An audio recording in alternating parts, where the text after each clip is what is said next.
Good morning. This is the CBC Morning Report for Tuesday, August 23rd. In our top story, a number of people who would not ordinarily fit into the stereotypical homeless profile of drug abusers or mental issues are now finding themselves homeless because of family issues and other economic factors. Yesterday, CBC came upon a group of homeless men and women in Worthing Christchurch, not related, but all sharing the same plight, that of being homeless. To talk about the factors leading up to this situation is Kimar Safri, who runs the Barbados Alliance to End Homelessness. Good morning to you, Mr. Safri. How Hey, good morning. glib is the state of homelessness right now in Barbados? Well, when we are seeing an uptake in the amount of persons that are becoming homeless, and that has always been a worrying trend for us. Now, with the pandemic, it's becoming worse because persons are losing their house due to a number of issues, whether it be paying landlords, family disputes, other drug-related and mental related issues. So we are seeing an uptake in the amount of persons that are becoming homeless. Okay, now in terms of the trends, what's more prolific? Are we seeing more men, more women, more families ending up in this situation?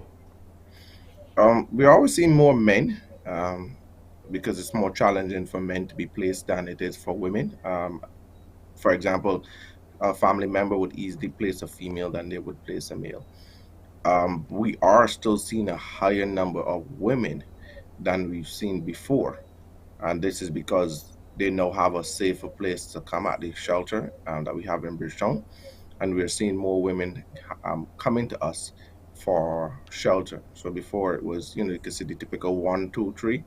Now we are seeing as high in some nights as up to 10 women seeking shelter in one night. And these are just the ones that are aware of the shelter, but the more that person become aware, then we are seeing the numbers increasing, the women as well.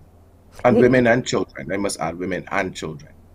now, what are some of the other causes that are leading to this state of homelessness? As just family is number one. We've always seen that the family have contributed towards homelessness, and this is because, as I said earlier, due to financial issues with the families, disputes among families. There's also the trend that a lot of families don't know how to handle people with mental health challenges. There's the typical drug-related issues that are in the family that have always affected them. Uh, there's the fact that if a elderly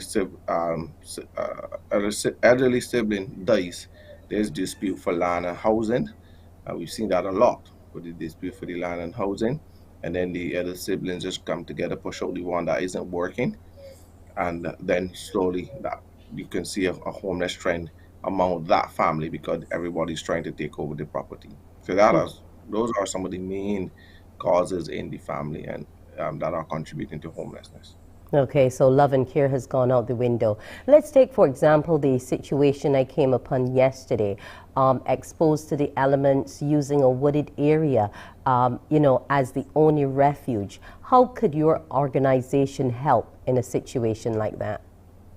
But when the once we identify a case or a case is brought to us, we will investigate. The team normally goes out on the road every Tuesday and Thursday.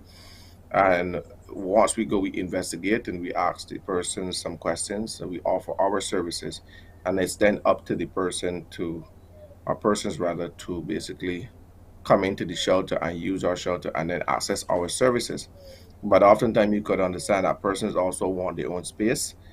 There may be a territorial aspect to this here. They may be from the area. They don't want to leave the area to come to Bridgetown, and those are some of the contributing factors which you may have to set policy in place to help curb that behavior, rather than just setting up any and everywhere, because then from there you could only see, you might see a small wooden shack, but later on you might see a two-bedroom structure and it becomes squatting. But we do offer our services as much as we can to anyone that is homeless, but the choice has to be at the person to basically access the services and the shelter. What? In terms of choice, if it is found that the person might have serious medical or mental issues, but they're not being persuaded to leave the street, is there no other intervention that can be made? There's there's no other intervention.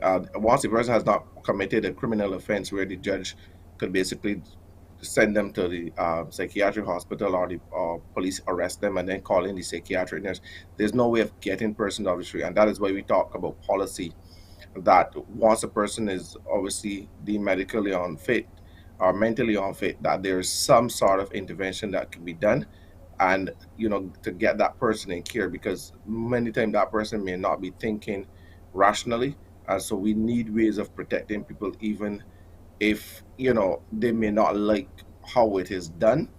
But we have that challenge with persons even in Bridgetown, where you have a mental challenge, you're still roaming the streets. We think you're a threat to yourself and to society, but because there's no criminal act, that person is still meant to be on the street. And in most cases, that person isn't taking the medication, they are going to the psychiatric hospital for the medication, and they're just on the street behaving in a way that is unseemly.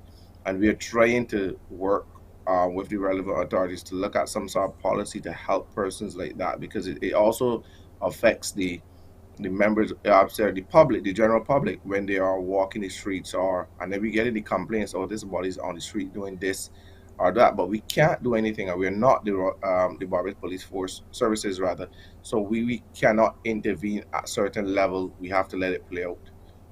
Okay, and that's unfortunate because no one knows what direction it will go in once it plays out. I want to thank you so much for joining us this morning and for the work that you're doing to try to end homelessness in Barbados. Thank you so much, Mr. Safri. Thank you. Coming up on the CBC Morning Report, updates on the pandemic and the war in Ukraine.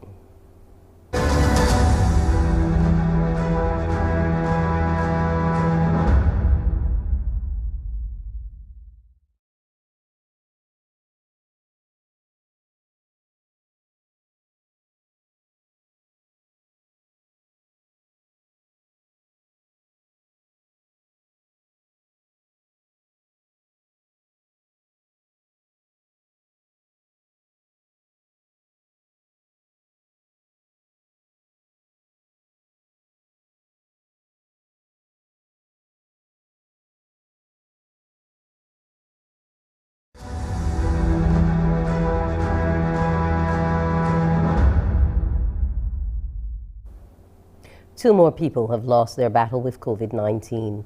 On Sunday, August 21st, a 74-year-old woman and a 77-year-old man succumbed, and their deaths have brought the number of casualties from the virus to 532.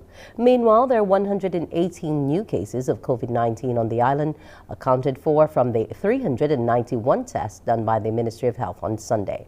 Other information from the latest COVID-19 situation report identifies 68 people in isolation facilities and 2,452 in home isolation. With the recent spike of COVID-19 cases, authorities are encouraging Barbadians who haven't been inoculated to come out and get their shots. The message from coordinator of the National Vaccination Drive, Dr. Elizabeth Ferdinand. She's also encouraging people to get their boosters. I need more people to come forward and get their boosters. And then there's still that little 30% who have not come forward. And these are people between the ages of 20 and 50. You young people, and I'm calling you young, I wish I was that young now, but we need to get you vaccinated because you're the ones who are taking the disease into the homes and giving your older parents and grandparents. And as CMO has just said, they're the ones who are dying, the elderly with comorbidities. So yes, I want you to come up and get your boosters. And if you haven't had a booster and haven't had any vaccinations, come and get them. Dr. Ferdinand says all vaccines are in stock, with the Sinopharm and Johnson & Johnson set to expire next year. However, she says the Pfizer and AstraZeneca are set to expire in a couple months.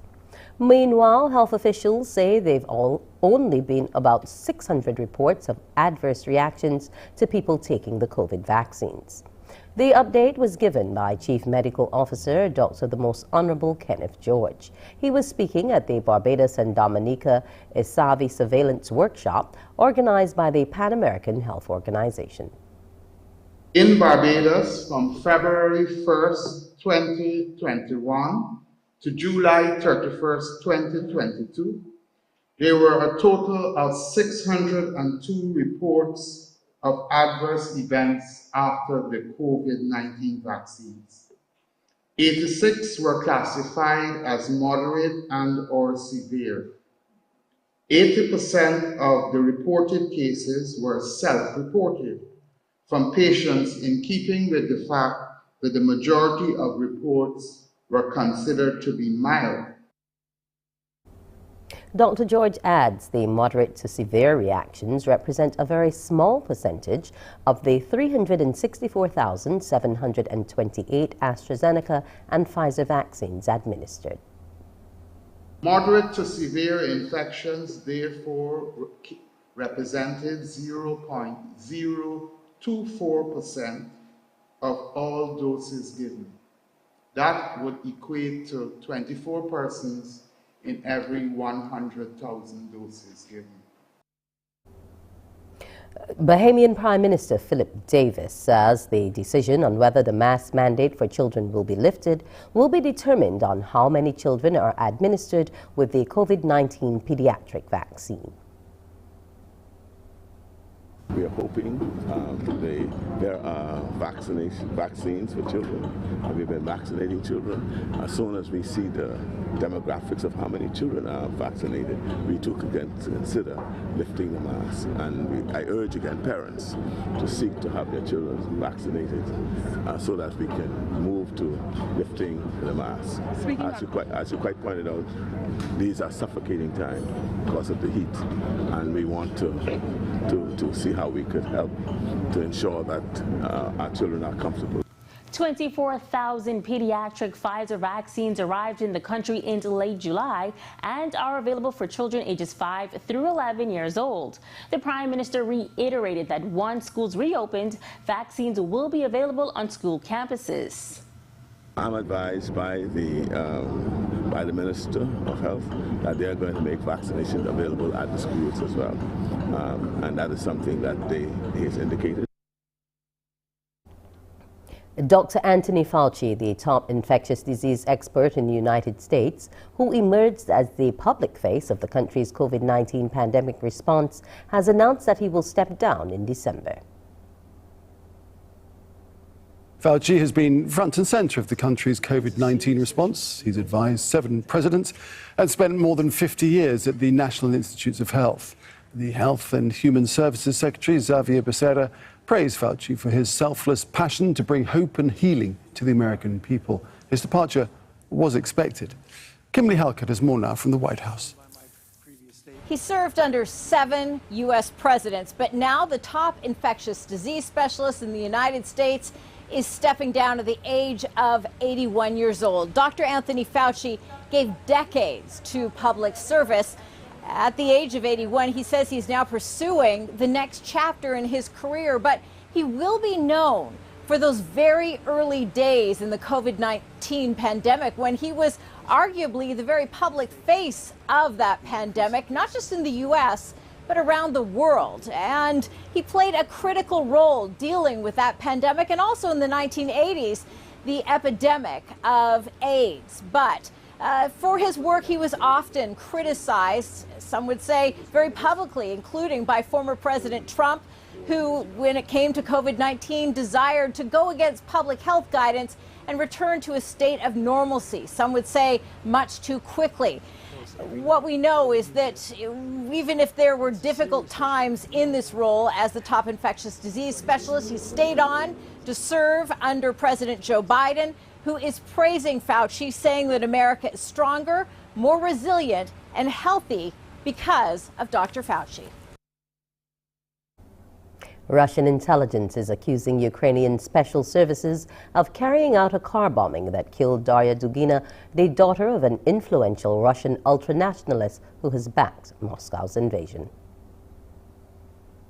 Daria Dugina's car exploded on Saturday near Moscow. Russia's intelligence agency says the person responsible for her death is a Ukrainian woman who left the country soon after the attack. Ukraine has previously denied any involvement. Both Alexander Dugin and his daughter were vocal supporters of Russia's war with Ukraine. Pavel Felgenhauer is an independent defense analyst, and he says the investigation into Daria Dugina's death raises more questions than answers. The culprits were announced, a Ukrainian woman of about 43 years old, Natalia Volk, and she actually, her hit squad was also she was with her daughter, 12-year-old Sofia, and that the Russian FSB security service say that they followed and targetedly eliminated this 29-year-old Dasha Dugina, which was actually unknown politically, unlike her father, and that this was actually, what's important is also that they say that this was a targeted attack against the daughter, not against Alexander Dugin himself, which is a rather strange, all of it. It's a kind of bizarre thing. The Russian-Ukrainian border was rather porous, and there's a lot of movement of people there, and there's a lot of millions of Ukrainians working and living in Russia. So basically getting in, yes, possible. But for a professional security service to send a hit squad, a daughter and mother hit squad, well, that's kind of novelty in kind of, well, like American SEALs or Israeli intelligence operates. And again, there's been an unknown group or some kind of new Republican army no one knows about taking responsibility. So, but of course, what's announced by the FSB has more traction because that's kind of already official stuff. And the culprits got miraculously also got over the Estonian border very swiftly, so they're out of reach. And that leaves a lot of question marks. Ukrainian officials are restricting Independence Day celebrations this week, fearing Russian attacks will escalate on tomorrow's anniversary. Due to a heightened threat of attacks by Russian forces, the city of Kharkiv has declared a curfew. The event on Wednesday marks the end of Soviet rule in 1991. Teresa Bo is in Kyiv, and she says authorities are on high alert ahead of Independence Day celebrations. Ukraine is getting ready to celebrate 31 years of independence from Soviet rule, and it also marks the 6 months since the invasion on this country began. President Volodymyr Zelensky addressed the nation where he said that people should be getting ready for Russia carrying out something very cruel. He literally said that this week Russia could try to do something particularly ugly and particularly vicious, and that's why Kiev has announced that they will suspend any type of mass gatherings. Among other things, the military administrator of this capital said that security forces here need to be ready to prevent any type of incidents like missile attacks or bombs, among other things. And this is happening on the latest incidents and how Russia's security services accusing Ukraine of being behind the killing of Daria Dugina. She's the daughter of a close advisor to Vladimir Putin. She was killed in a car bomb a few days ago in Moscow,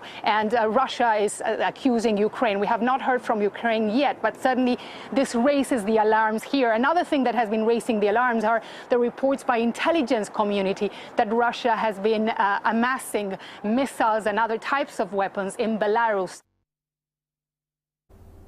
It's time to preview what's coming up on Morning Barbados, so we say good morning to Pearson Boone.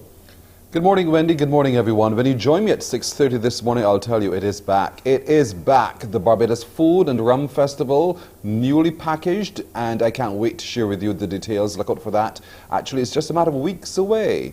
Also today, we'll be sharing with you two new other entrepreneurs who've benefited significantly from the Barbados Trust Funds Limited. They'll tell their story of success and how that relationship with the Barbados Trust loans has really been playing out for them to their benefit. And then that word for a lot of parents, eczema. Eczema in the child. And what are the symptoms, what are the conditions, and just what are the solutions? Our pediatrician, Dr. Gillian Birchwood, will join us this morning as we share more on that. So that's just a little bit of what you can expect when you join me at 6:30 for Morning Barbados. It's back to you, Wendy. Sounds good, Pearson. Looking forward to this morning's show. More news on the CBC Morning Report after the break.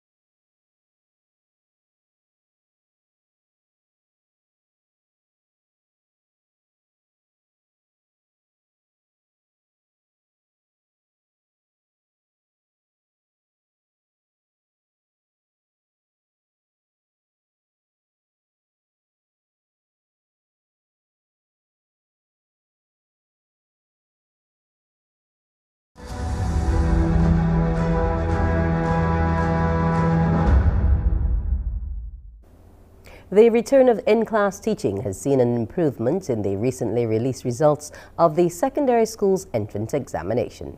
According to information provided by the Ministry of Education, the mean scores in mathematics and English over the last 3 years show a clear trend. CBC's Shane Jones reports. The reintroduction of face-to-face class in the island's primary schools has seen an upward trend in the results. Last year, the total mean score for English dropped to 66.3, down from 2020's 69.3. However, in 2022, that average surpassed 2020's 69.3, jumping to 69.7. While the stats show that females are continuing to score considerably higher than their male counterparts, both totals for males and females eclipsed the mark set in 2020. In 2021, 19 public schools attained scores above the overall mean. This year, that number is up to 25 schools, which is above 2020's 24. As for private schools, 22 of them scored above the overall mean in both 2021 and 2022, one less than the 23 in 2020. While the total mean score for mathematics did not reach the 58.2 mark of 2020, this year's figure of 57.5 is up over 2021's 55.6. The average for girls continues to be higher than the boys, but neither gender surpassed the total mean score of 2020. Last year, 21 public schools attained scores above the overall mean. However, this year, that number is 20, which is down by 1 and 5 less than 2020's 25. Looking at private schools, while they're up from last year's 21 schools, they have not been able to reach 2020's mark of 23 schools scoring above the overall national mean in mathematics.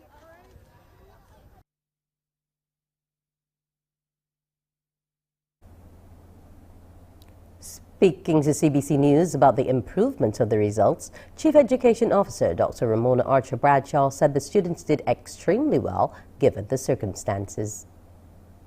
I used the opportunity to commend principals and teachers who went beyond the call of duty to ensure that children grasped the concepts and were comfortable in their learning environments. The parents were also instrumental in preparing the students for their transition to secondary school, and for this, I am grateful. I cannot forget my team at the Ministry of Education who provided technological, pedagogical, social, emotional, and administrative support to all of our children and their parents. Barbados' first locally produced horror film should be in theaters by this October. That's the word from Stockton Miller, who's the director of Into the Darkness. While he notes working on the 90-minute movie was at times challenging, he's promising the production will be memorable. The post-production was easy because, we have Zoom and stuff now. But the actual filming was hard. We had to cancel filming enough things because of COVID. But we still pushed through and we were able to complete filming. Expect drama, expect action. It's about survival, it's about love, it's about betrayal, it's excitement, and I guarantee you will enjoy it. Graham Bannister has been on board for the project as an executive producer and actor. The acting part was all right with me. I was in a film before, and I've done spoken word and so on. So being in front of the camera is not really too much of an issue for me. This is my first time being an executive producer of a film, and I never knew Stockton Miller and Teddy until I got involved with this film. I knew of them, and I think we'll be friends from now on. Kenyan presidential candidate Raila Odinga has filed a challenge against the results of this month's election. Last week, the Electoral Commission chief declared Deputy President William Ruto the winner of the election by a slim margin. But 4 out of 7 election commissioners dissented, saying the tallying of results had not been transparent. The former Prime Minister was narrowly defeated in the vote. He says the results are flawed and should be declared null and void. The Electoral Commission declared his rival, William Ruto, the winner with 50.5% of the vote. Odinga got 48.8%. But 4 of the 7 commissioners who oversaw the polls refused to endorse the results. The presidential election results announced last week represent that continuing struggle, pitting the forces for democracy and good governance against the corruption cartels that are so determined that they will stop at nothing to take control of the government in this country. Malcolm Webb is following developments in Nairobi. After filing the petition at the court along with his running mate Martha Karua and a big crowd of his supporters and his legal team, he went downtown and outside the campaign headquarters of his Azimio coalition, spoke to the supporters there and told them to be patient and wait for the court proceedings. Messaging from the politicians to their supporters at this stage can have a big effect on whether there is protests or unrest, or if things continue being calm as they largely have to date. When he filed that petition, we spoke to one of his lawyers just outside the court afterwards, James Arengo, who's part of the legal team, and we asked him what specifically were their complaints about this election. Some of them are in the nature of complaints of commission of criminal offences and election offences by the chairperson of the Electoral Commission. There are forgery of election documents.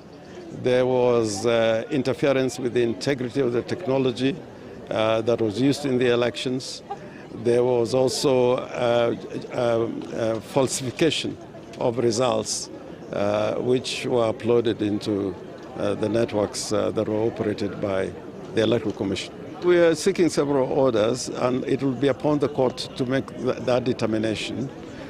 If they order runoff, we are prepared, but we think there was no proper count, and if there's a proper count that is supervised by the court, the result, we are very sure it will emerge that Raila Amolo Odinga won the election. In sports, Barbados is guaranteed at least a silver medal in the men's doubles at the Caribbean Area Squash Championships in Jamaica. The duo of Sean Simpson and Kamal Cumberbatch advanced to the final after a 4-11, 11-8, 11-8 win over Julian Jervis and Jake Kelly of Cayman Islands yesterday. The Bajans will play Guyana in the final tomorrow. Meantime, Cumberbatch is the only Barbadian left in the main draw of the singles section at the championship, progressing to the semis in the men's singles after beating Jason Ray Khalil of Guyana 11-8, 11-4, 11-4. In other results, there were quarterfinal defeats for team captains Sean Simpson and Jody Smith-Padmore.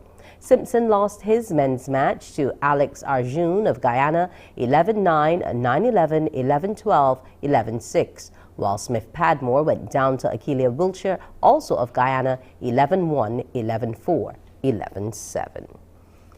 Time now for a look at today's weather picture. What's it going to be like on the outside?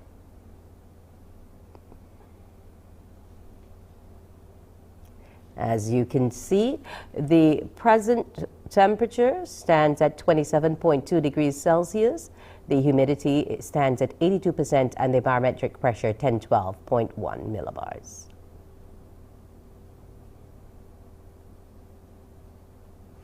The tides at 7:55 a.m. and again at 7:09 p.m. You'll have low tide, high tide at 2:25 in the afternoon. The seas are expected to be smooth to moderate in open water, with swells ranging from 1 to 1.5 meters and increasing.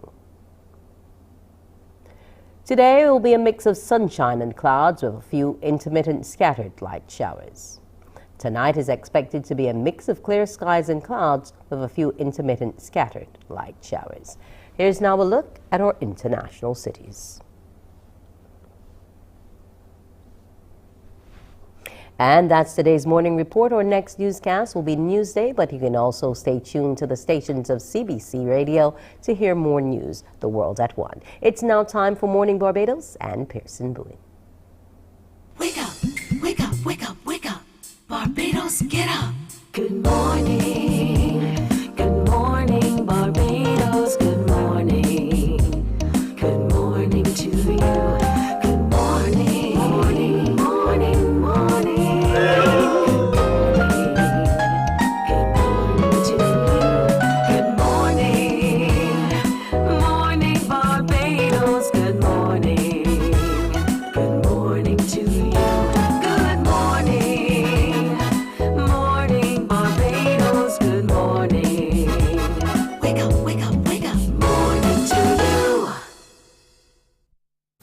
A terrific Tuesday morning to you. Good morning, good morning, good morning, everybody. Welcome to today, Tuesday, the 23rd of August, 2022. I'm Pearson Bowen. Welcome you here, there, and I say, literally everywhere. Thank you so much for joining us on our streams on YouTube and Facebook. Always wonderful to hear from you. Do continue to interact with each other and with us there as well. Always good to hear and read your comments. Now Tuesday, coming up, we'll be connecting with Agent Sharita. She asks a question. She looks at the buying differences between men and women, those subtle nuances, and how it could sabotage your efforts. So I can't wait to hear more on what those differences are, if they exist, and how those can affect the purchasing of a particular your home or your property.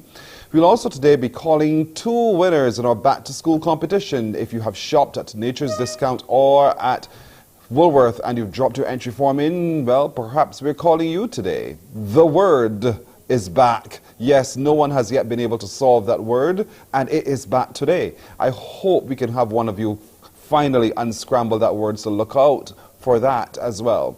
Today, too, we'll be taking a look at eczema in children. I know it's one of those dreaded skin conditions that a number of you battle with. What causes it, though, and how can we resolve it in the life of our child going forward? Dr. Gillian Birchwood, our pediatrician, will join us this morning to talk about that. We'll also today be talking to 2 more entrepreneurs who've benefited significantly from the support of the Barbados Trust Funds Limited. We'll talk to them about their journey thus far, but I want to start this morning by talking today now about the return of the Barbados Food and Rum Festival for 2022. To talk more about that with us this morning is April Thomas, who is the new Director of Public Relations and Communications with the BTMI. April, good morning to you. Good morning, Pearson. How are you doing? I am doing great. Good to see you again, and congratulations on your appointment. Thank you so much. It's kind of early for me. You know, I know you guys do this all the time, but I'm still adjusting. You're doing well so far. Well done indeed. Now listen, we are back with the Barbados Food and Rum Festival. We've missed it for the last couple of years, and we are so excited that come this October, all boroughs ahead, we are moving ahead with this upcoming event. What's the theme for this year? So this year, as you said, you know, we took stock over the last couple of years not having a festival, and we really wanted to come back with something that was going to be strong and impactful, but also long-lasting and really making an impact on the Barbadian community. So this year's special theme is Feed the Future, and it really highlights our commitment to making sure that our culinary talent continues on. So you'll see us having part proceeds of this year's festival actually going to fund 3 culinary scholarships. So 2 for the Pomeranian Institute here, and then one Pommery student is going to get the opportunity to study abroad. So we're really excited to have a festival that's not just, a great time, but then also contributes to our community going forward. So that's fantastic. Feeding the future, budding chefs and different people will be coming through this program as well from the Pomerine. But we've grown so accustomed to the festival and enjoying the festival over the years, and because of the break, there's some new and repurposed events. So can you share with us what we can expect this year in the upcoming Barbados Food and Rum Festival? Okay, and this is just for you, Kirsten, because I'm supposed to be under gag order until our official launch this Friday. But I can share with you that, specials like Oystons, the Oystons Festival opening, that is definitely returning. And then, of course, we're going to have a VIP gala night. It's very exciting. I can share with you that that's actually going to be called the Liquid Gold Feast. And that's going to be on the finale night. It's very exciting. But in there, we do have some new ones that we're really excited about. But I'm supposed to keep everything together until Friday. I'm not going to pressure you there. So let's talk about Friday, the launch. What can we expect then for the launch this coming Friday? So the launch, we're doing it so differently. We're really taking it to Barbados. And that starts actually with an exciting motorcade that leaves the BTMI with 30 mixologists and chefs. So we're using about 30 local mixologists and chefs this year in the festival. They actually came in our offices and signed on yesterday. Nice. So they're going to be on the motorcade along with Peter Ram, Bruce Lee Almighty, the Mobby guy that everybody loves so much, Ram, Mobby, they all go together. Yes. And so we're going to be making some stops throughout Bridgetown on Friday around the motorcade leaves the BTMI at 3 p.m. So we'll be making some stops along the way until we get to Golden Square, where the launch officially kicks off at the Golden Square Freedom Park at 5 p.m. And when we're there, then you're going to have food and drinks on sale from those same mixologists and chefs, people like David Barker, Damian Leach, John Hazard. They're all going to be there doing their thing. And then we're also going to have entertainment from Biggie Irie, Mahalia, RPB, Lil Rick. So this is just all night. We're taking over Golden Square with food and rum. And everybody in Barbados is welcome to come, win some prizes, learn more about the festival, meet some of the chefs and mixologists. So everybody's invited. We're all excited to be there and to have some of this going to be live on CBC actually. So anybody that can't make it or isn't here in Barbados yet can also follow along online. Of course, I mean, we've now become so a part of the Food and Rum Festival, and all Barbados also feel quite the part of it as well, because after all, rum, we've invented rum, we're the home of rum.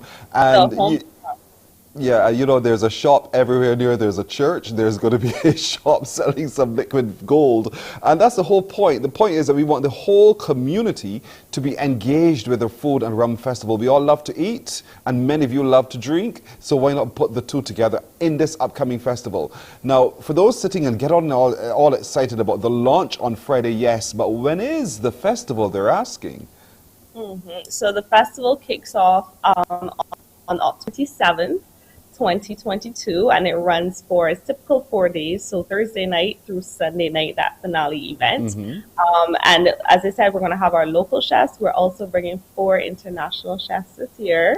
Everybody's excited about some international chefs coming back to work alongside our local chefs, so we're very excited about that. And we've also done some interesting partnerships with some major news titles outside of Barbados. So Condé Nast Traveler, they're going to be on the ground. National Geographic Traveler, they're going to be on the ground. So everybody, not just Barbados, is very excited about this festival returning, and they're going to be here. So we want Barbadians to come out, show out, dress to impress, and really just, show them how we do it here. As you said, we love to eat, we love our rum. Yes. That's what we're taking to the world.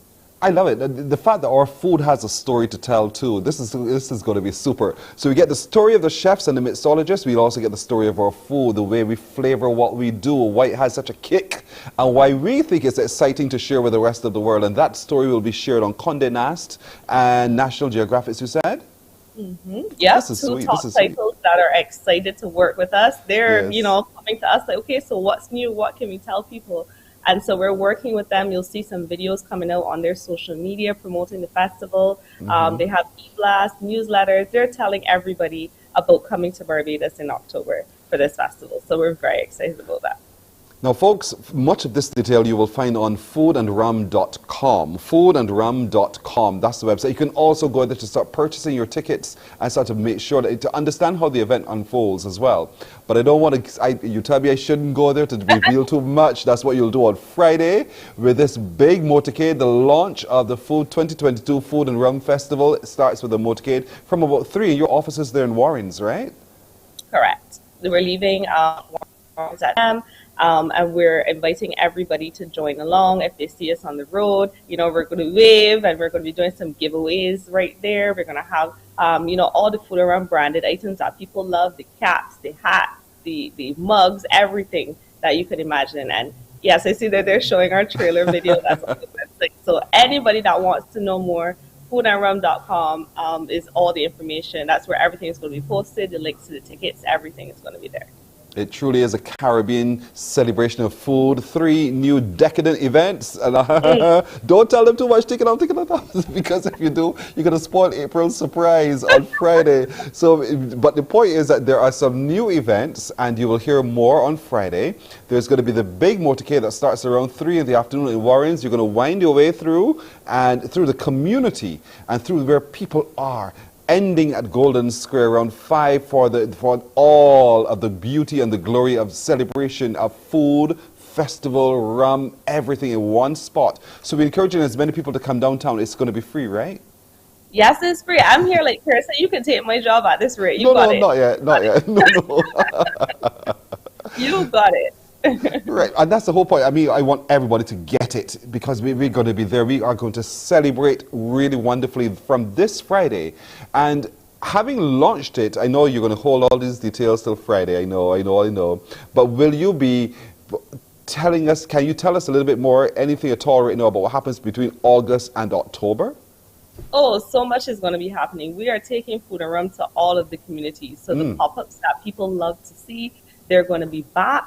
You know, we have this pick the dish competition that runs in the community, and so we're taking that back. We're trying to hit every parish between now and the Food and Rum actually launching. And in there, we're also going to have our junior chef cook-off, and I can definitely tell you about that, because that's what the Feed the Future theme is built around. So we're going to be inviting junior chefs in Barbados, ages 13 to 18, to participate, and this is all going to be done by Chef Peter Eady. As you know, he is the master of this. So he's going to be working with 12 young aspiring chefs and taking them through his program, and then we're going to be bringing you that live finale when we announce our winner, and those winners are going to go on to get those culinary scholarships. So that is one of the things I personally am most excited about, because it's so different, and being able to bring young people into the festival, obviously not on the rum side, on the food side, but definitely being able to bring them on and show people, you know, how we are committed to taking the community forward using tourism. This is fantastic. Feed the Future, the Barbados Tourism Marketing Inc. is working hard with the return of the 2022 Food and Rum Festival. Go to the website foodandrum.com. It's right there on your screen. That's what you'll see. Foodandrum.com, October 27 to 30, right here in Barbados, and begin to reserve your tickets for all of those big events. You will see them all there on the website. But this Friday is the launch with a motorcade from Warrens winding its way through our communities to land at Golden Square Freedom Park. That's where we will all gather to celebrate the best of our food, our rum, our artists, everything in one spot on Friday. So we want to encourage as many of you as possible. When the work done, drop the tools, head down to Golden Square. Let's have some fun. Who are some of the artists who will be there in the Golden Square? Because I know there's Bruce Lee Almighty, who's going to be a part of everything, but who's going to be performing on Friday? So on Friday we have Lil Rick, Mr. All Is Rum. We also have Mahalia. She's going to be there doing some lovely Bajan music, because it's not just soca. I know everybody's still on the crop over high, but we still know that Barbados is known for other things. We still do our R&B, we still do our reggae, we still do other genres of music. So we want to bring all of that into the festival. So that's why you'll see Mahalia there, you'll see Biggie Irie there, RPB, of course, the people's favorite, and Nikita, our orange hair songbird. So we're really excited to have them on board, and they're going to be taking you throughout the night along with our DJs and so on.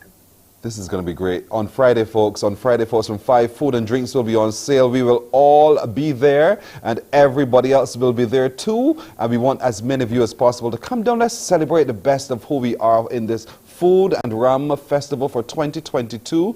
Featuring the top chefs and mixologists John Hazard, David Barker, Alex Chandler, Shane McLean, Ryan Adamson, and Damian Leach. All there in one spot, Golden Square Freedom Park. Now, these fellas are celebrated globally, and now we get to experience it locally.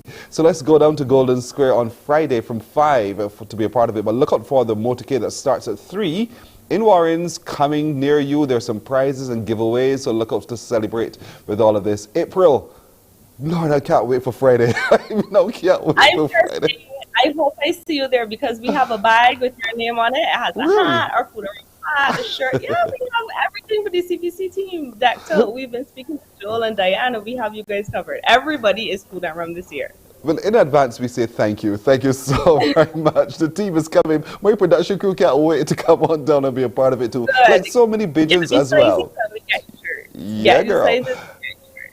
Fantastic. So April Thomas, the Director of Public Relations and Communications with the BTMI, exciting us about this upcoming 2022 Food and Rum Festival, starting with the launch this Friday, folks. We're heading down to Golden Square. April, all the best. I'd love to be able to connect with you and your team as the festival builds, so we keep it ever foremost in everybody's minds as well. Thank you.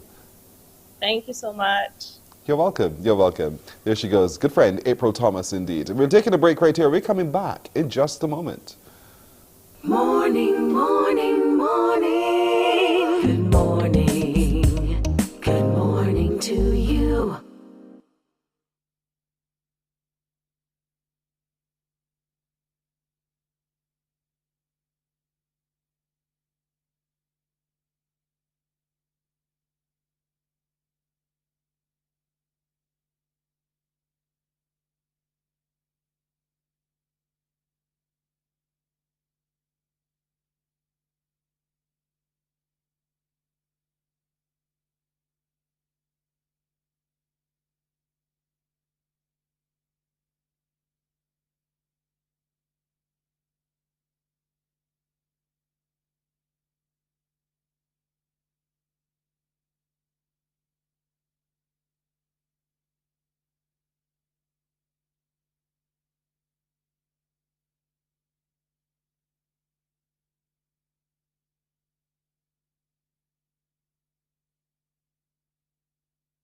Morning, morning, morning. Good morning. Good morning to you. 13 minutes now to go to 7 o'clock. You know, the Barbados Trust Funds Limited is really opening up umbrellas to cover so many entrepreneurs, and we have introduced you to so many of them over the last few weeks. I want 2 more to be introduced to you this morning. Let me introduce you now to Charlia Warner Franklin, who is the director of Butterfly Bliss. That's the name of her business. With her is Sandra Weeks of Earth Mother Botanicals. Good morning, both of you. Hey, good morning. Good morning. Good to see both of you. And Shirley, I'll start with you. Butterfly Bliss. Oh, I like the way that rolls off the tongue. Tell me about your business. Okay, Butterfly Bliss is an event planning, styling, and rental business which caters to all your needs, and it's an affordable one-stop event business. One-stop event business. Now, I've been onto your social media this morning, just browsing, just being gypsy, as the old people would say. Butterfly Bliss BB on Instagram. And you have some stunning photographs. You do some fantastic work. Thank you so much, Pearson. So for those watching who are wondering then, the range of services that you offer, give us some idea of the kinds of things you do. Okay, so we do weddings, we do catering, we do event styling, we do set up some breakdowns for birthday parties. We also do rentals. You can rent your tables, your chairs, your linens for your events from us. We also do the planning. Basically, you're one-stop hub for your event.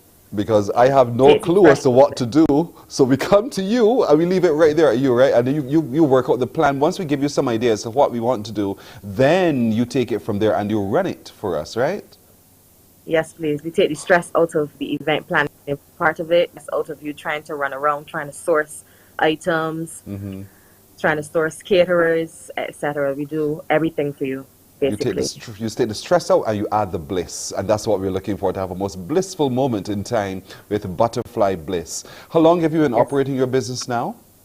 We have been in business now 9 years. Wow, that's a long time. That's a long time. How's it been? Has it been fun so far? It has been, doing what you love is awesome, and doing it with a team of awesome people. It's a family-owned business as well, so working along with your family and close friends is a great opportunity. COVID was a little rough, but we plodded along, and so far since you opened back up, it's been awesome. Oh, that is so wonderful to hear. Sandra now, Earth Mother Botanicals. Now we know this brand. This is now a well-known brand. How has it been? This is quite a journey you've been on. It certainly has been, and once again, good morning to you, Pearson, and to all the viewers here from Mornin Barbados. It has been, 23 years of us in business. Even during the pandemic, which obviously has forced us to restructure and just look at things differently, we were able to continue operating. And we're very grateful for that. We make Earth Mother Botanicals is a Barbadian company producing an ethnobotanical skincare line of products, creams, lotions, soaps. Our formulations are based on traditional methods of the unofficial and official pharmacopoeia of Barbados, where traditional methods of health care management our practice. So we do have over 22 years of testimonials from customers that speak to the product's effectiveness. The products smell good. They actually blend beautifully as well. And that's a testament indeed to how, not just your longevity, but to the care that you put into your business. Now, operating as a business really cannot be easy. So over 23 years, you've learned a lot. And surely I would like to learn some of those lessons from you too. As an entrepreneur, what are some of those critical things that any other new entrepreneur needs to be mindful of, you think, for success? Well, I have to say that Charlie, with Butterfly Bliss, 9 years, congratulations. We look forward to you hitting your 10th year and continuing on.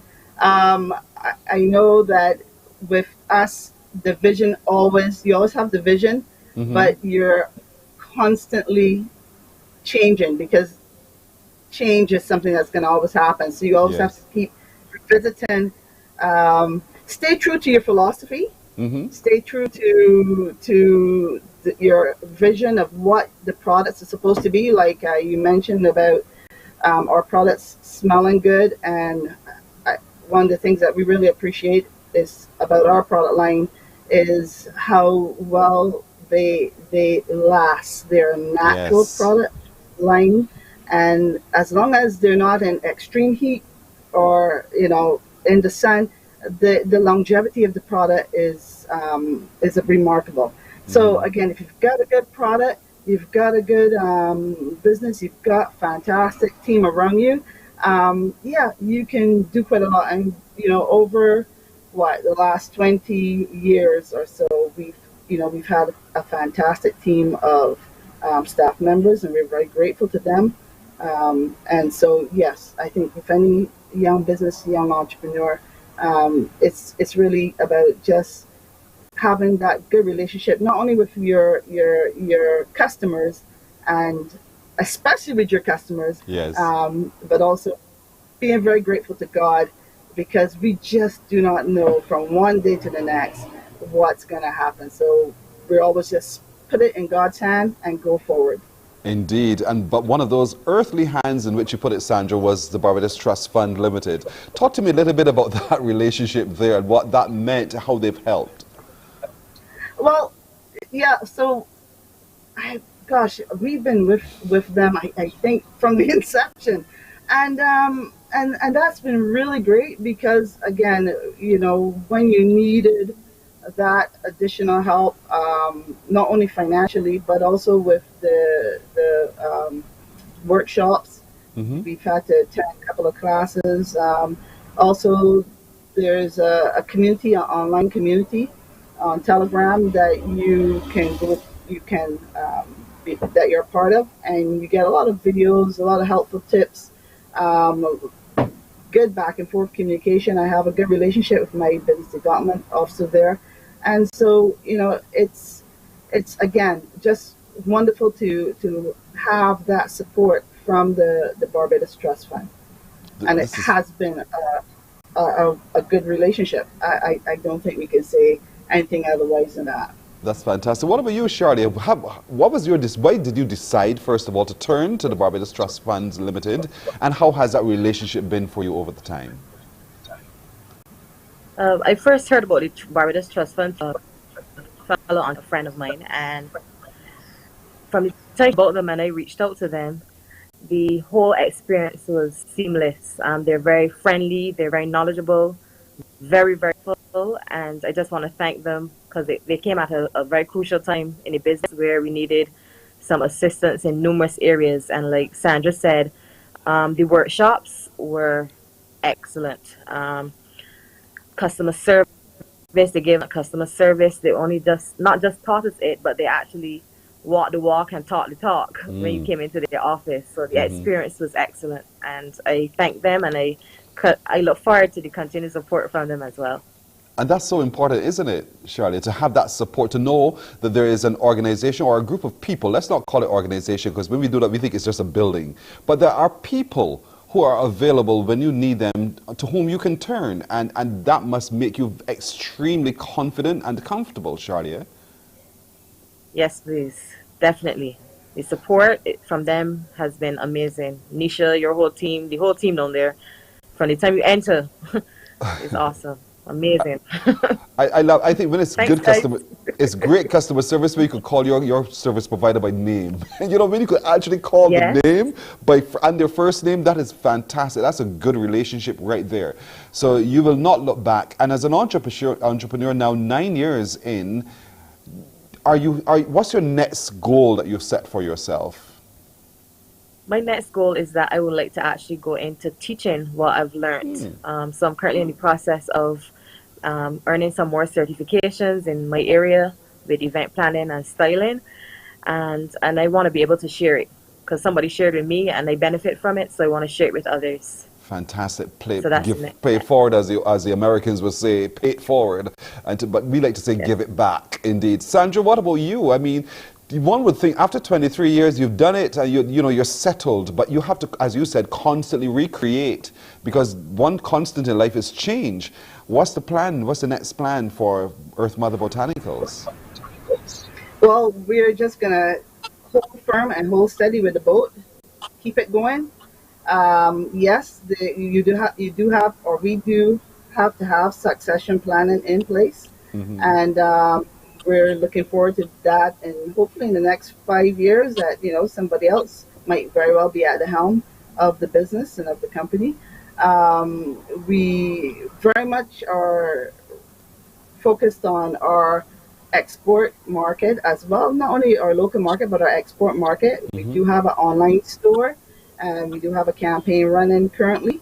So we just would like to encourage everyone of our customers to come on to our Instagram page and just check what we have, the promotion that we have going on currently right now. And it's offers you an opportunity to have free direct membership with our online platform, omniverse.com. They're the platform that we sell via. Right. You can find our products in some supermarkets and pharmacies. Obviously, we provide to the villas as well and hotels. You will not find our products in, we don't have a location, a retail outlet anymore. But we are focusing on our online store and our website sales and our export. Fantastic. Best of luck to both of you. Indeed. It is such a pleasure meeting both of you. Sandra Weeks of Earth Mother Botanicals and Charlia Warner Franklin of Butterfly Bliss. They're available on social media. Simple Simon made the pieman, and check them all out indeed. Congratulations on your success thus far. Butterfly Bliss 9 years, Earth Mother Botanicals 23 years. There's a lot we can learn from you indeed. And I want to encourage as many Barbadians as possible to continue to support you as the Barbados Trust Funds Limited has as well. Thank you so much. All the best. Thank you for joining us. Thank you. You're welcome. You're welcome indeed. All right, we'll take a break right here, folks. And Morning Barbados continues in just a moment. Morning, morning, morning. Good morning. Good morning to you.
Morning, morning, morning. Good morning.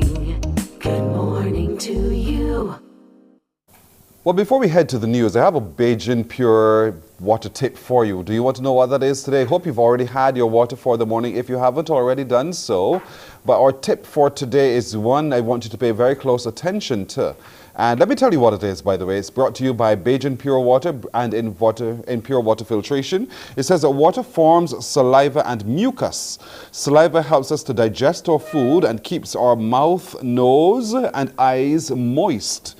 This prevents friction and damage. Drinking water also keeps the mouth clean.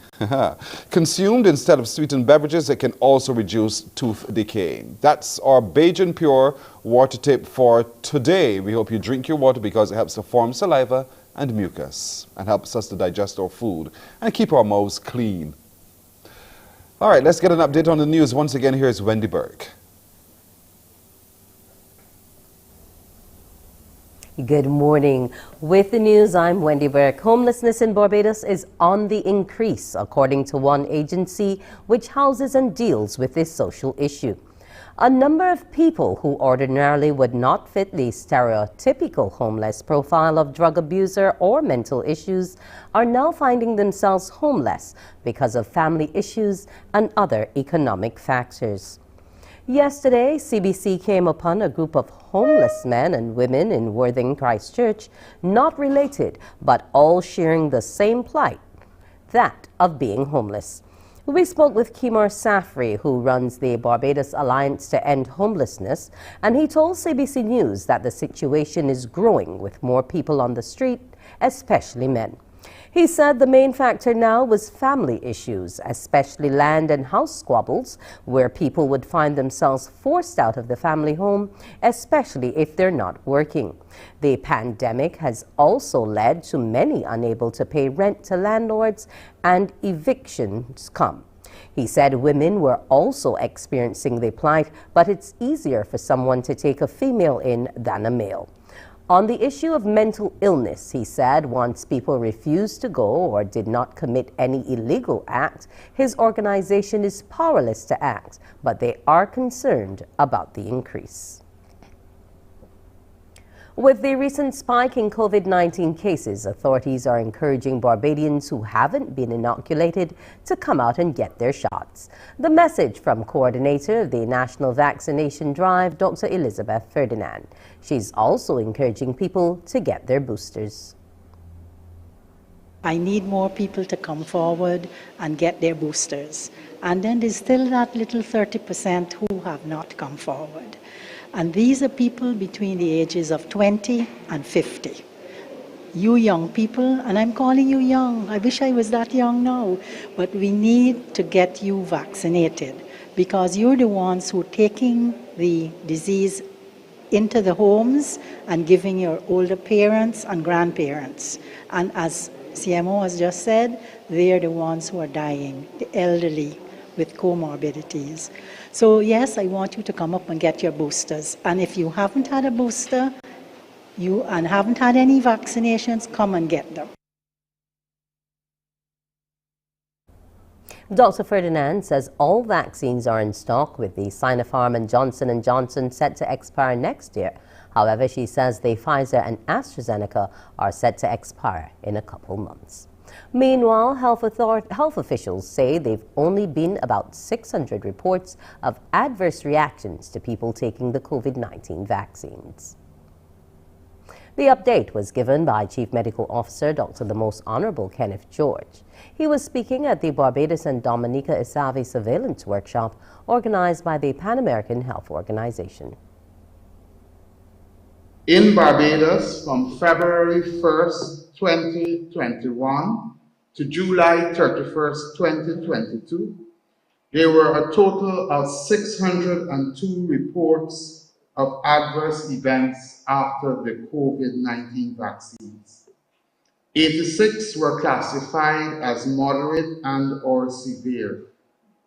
80% of the reported cases were self-reported from patients, in keeping with the fact that the majority of reports were considered to be mild. The return of in-class teaching has seen an improvement in the results released of the secondary school's entrance examination. According to information provided by the Ministry of Education, the mean scores in mathematics and English of the last 3 years show a clear trend. Speaking to CBC News about the improvement of results, Chief Education Officer Dr. Ramona Archer Bradshaw said the students did extremely well given the circumstances. I use the opportunity to commend principals and teachers who went beyond the call of duty to ensure that children grasped the concepts and were comfortable in their learning environments. The parents were also instrumental in preparing the students for their transition to secondary school, and for this, I am grateful. I cannot forget my team at the Ministry of Education who provided technological, pedagogical, social, emotional, and administrative support to all of our children and their parents. And that's it for news this morning. It's back over to you, Pearson. Wendy, thank you. We'll take a break right here. When we come back, we're talking eczema. So for those of you who have children who are faced with that skin condition, listen up after this break. Morning, morning, morning. Good morning. Good morning to you.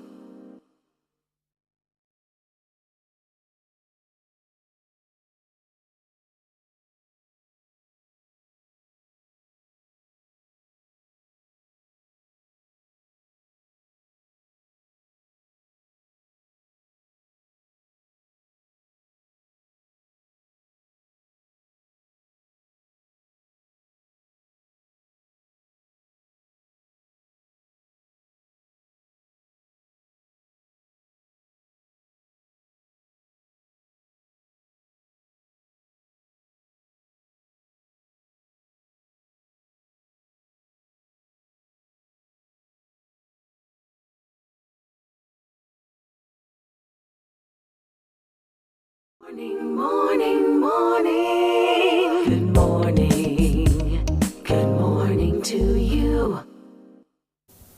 So we're 8.5 minutes now after 7 o'clock this Tuesday morning. Time for us to go into our pediatric care with our absolutely favorite pediatrician, Dr. Julian Birchwood. Dr. Birchwood, good morning to you.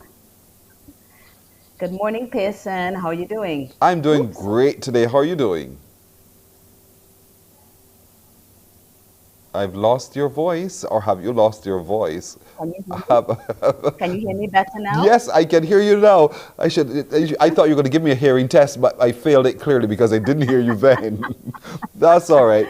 So, Dr. Bertrand, listen, today we're talking about this dreaded thing called eczema. And suddenly, I'm hearing about it more often now than before. So what is eczema?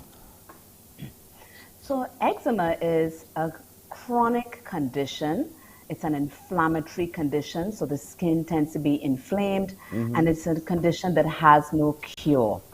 And some people are more likely to get eczema than other people. And typically that's if you already have a family history of allergic conditions, such as asthma, or if you have a history of nasal allergies in your family, or of course if other people in the family also have eczema, then you are much more likely to have eczema in your child. And right now you're probably hearing about a lot more cases because as it gets hotter, as the environment gets hotter, a lot more children have their eczema flare up. And so you will have lots and lots of parents complaining about their children having eczema at this time. So it could lie dormant until the heat rises. Yes, it's certainly, there's some specific triggers, but without fail, whenever it gets hot outside, you definitely get a lot of parents complaining that their children are scratching and itching. So really, it's almost, well, I wouldn't use the word seasonal, but at the hot times of the year, you certainly get a lot more flare-ups. But there are a lot of things that you can do to prevent flare-ups in your child as well. I'm going to hop all over the place with this conversation for just about, it's not going to be as linear as we are often doing it. So when that happens, what do? I just place the child before the fan or before the air conditioning unit so it cools its body down? How do you, when that heat really gets to it to the point where it flares up, what do you do?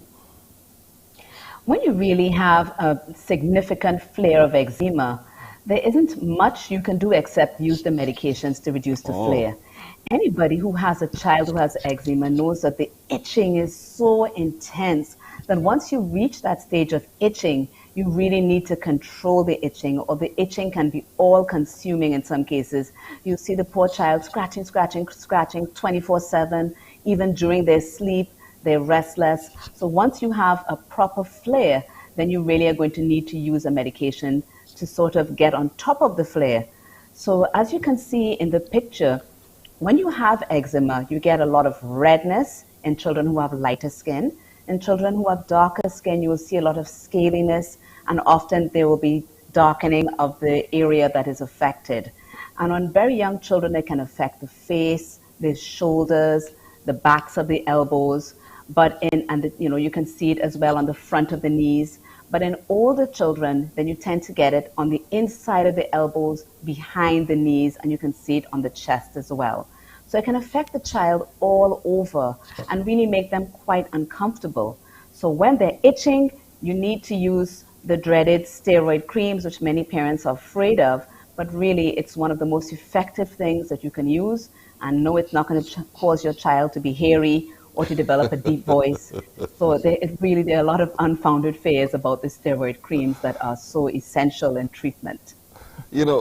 Can you miss it in the sense that, sometimes because it's hot, we get what we call a heat rash. Can you miss it to mean eczema? Well, the truth is that sometimes there is some overlap because eczema itself can be a type of heat-triggered rash. So, parents might say, look, my child has a heat rash. But if it isn't itchy, then it's far less likely to be eczema. We in the medical community describe eczema as the itch that rashes. You don't always have a rash, but you very often will see the scratch marks in those very typical areas because the children scratch and scratch and scratch because of the intense itching. So itching is the biggest hallmark of eczema and lets you know that it's there. Okay, I'm glad I was just going to clarify that for everybody. That itching, if there's no itching, it's likely not to be eczema. But once there is the itching, then it's more likely than not eczema. And because it's eczema does not mean it's the end of the world suddenly. But you're saying that you can be born predisposed to it. Yes. So eczema, the cause is multifactorial, which is doctor speak for we're not entirely sure, which means that there are a lot of possible different factors. That.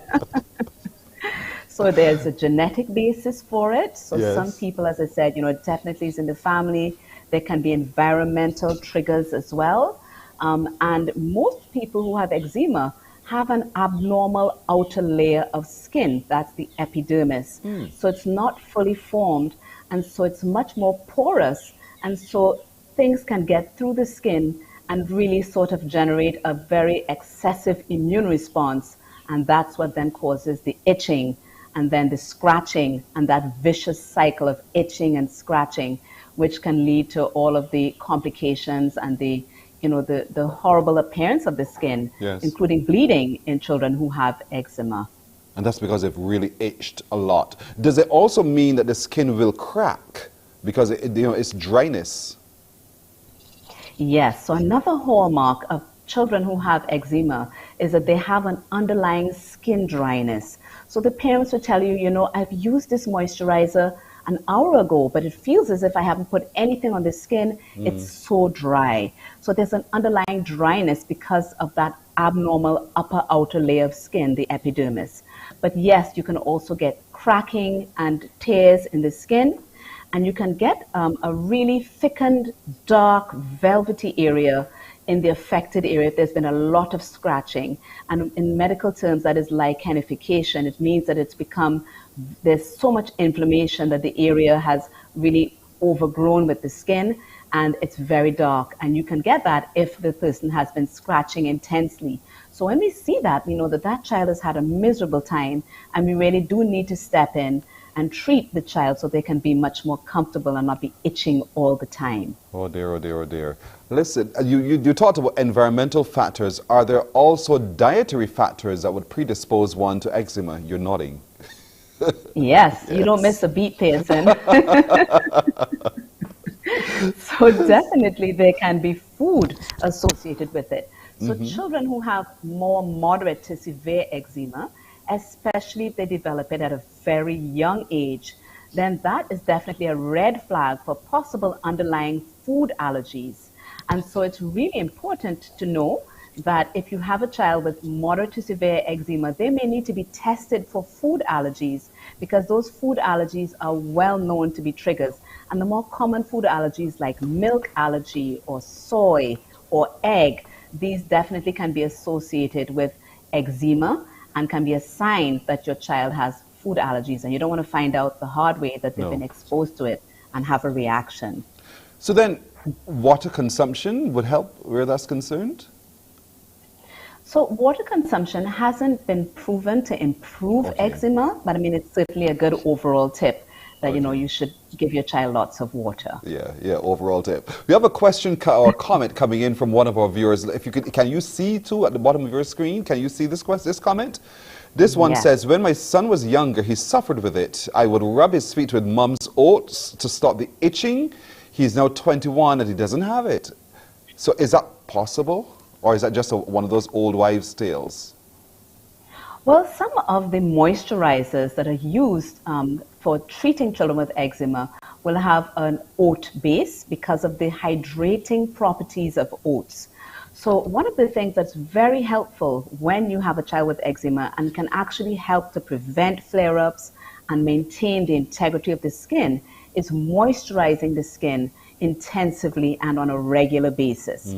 So perhaps the hydrating, moisturizing property of oats is what she's referring to here that would have helped her. So, a long time they would have told you to put the child to sit in an oatmeal bath, again, in the hopes that it will hydrate the skin, reduce the itching, and help to preserve the barrier of skin that is missing when you have eczema. Sometimes the topical applications as well, whether it be the soap we bathe with, not just the moisturizer or creams that we use, but those are also things that will cause a flare up. So what do you recommend to a parent today who is beating their heads against the wall trying to figure out how to deal with the skin condition of their child in terms of the kinds of topical applications that they would use? Yes. All the time we want our children to smell so nice. And so often parents will use all those creams that have the lovely fragrances. And those are the ones you don't want to use if your child has eczema, because the fragrances may be irritating. So even what you wash their clothes with, if it's very, strong detergent with fragrances, you want to avoid that. Creams that have strong fragrances, you want to avoid them. You want to look for creams and emollients that are designed specifically for children who have eczema or for skin that has eczema. And the labeling will often tell you that there are a lot of good over-the-counter skin moisturizers that are available now that are designed to replace that layer. They're high in a certain type of lipid or oil content. They're lower in water content, and those can actually really help to replace that missing skin barrier. So you don't want to just use any and every cream. You want to avoid lotions because you want something that's more moisturizing, so you want a cream. And you look at the label and you're going to find products in very popular lines that are available specifically for sensitive skin with eczema. And you should use those at least 3 times a day. And the intensive moisturizing really does help to prevent and reduce the severity of flare-ups in children. I started to smile inside because when you heard intensive moisturizing, I kept thinking lather it on, lather it on. But that's not what you're saying. You want lots. Put it on so they can slide. That's just about right. Because that's my first thought right away. The more I apply, the better it is here. It will seep within the soul. Now, aloes, we tend to use aloes topically as well. That helps to soothe and relieve. Is that also something you would recommend for the child with eczema? Each child who has eczema, they're going to respond to different moisturizers. So, for example, I might recommend to a parent, try this particular line or try that particular line. And a parent would come back and say, this really didn't do much for my child's skin, but I tried the other line and that really was very helpful. So you have to know what's going to work for your child. And some parents have reported, yes, that's helpful, but you want something that's more oil-based. And the aloes tends to be more water-based, and so it really may not provide the kind of sustained moisture that can be helpful. But when you have the intensive itching, if you have aloes at home, you can maybe cool it down in your fridge and put the gel from the aloe on temporarily until you use the actual moisturizer. Some parents have found that to be really helpful. But you want a moisturizer that's higher in oil or lipid content, and so aloes would not be the preferred type of moisturizer in this particular situation, although it's helpful in so many other cases. Right. Now, there's some who cannot afford some of the over-the-counter applications that we see, and they get creative. They use Vaseline and water. Effective? Well, again, the kind of intensive moisturizing, if you look at the recommendations from various international academies, some of them actually say that, Vaseline-based emollients can be helpful, although it really is better to get those that are specifically designed for eczema-affected skin because that barrier is so much better. But there are also preparations that your doctor can write for you that are, low cost or discounted through the Barbados Drug Service that can definitely be helpful, especially where the budget is a concern, which is completely understandable. And some of these products that are available over the counter are kind of eye-watering in the price, although they're quite effective. So, yes. You're so beautiful with your phrases. I love it. Listen, so that parents don't miss what we're talking about today. So if the child presents with eczema, cooler conditions are critical, so try to avoid as much heat as possible, which sometimes can be so difficult for a child because the child just wants to get outside and run around in the sun. Absolutely. That's part of childhood.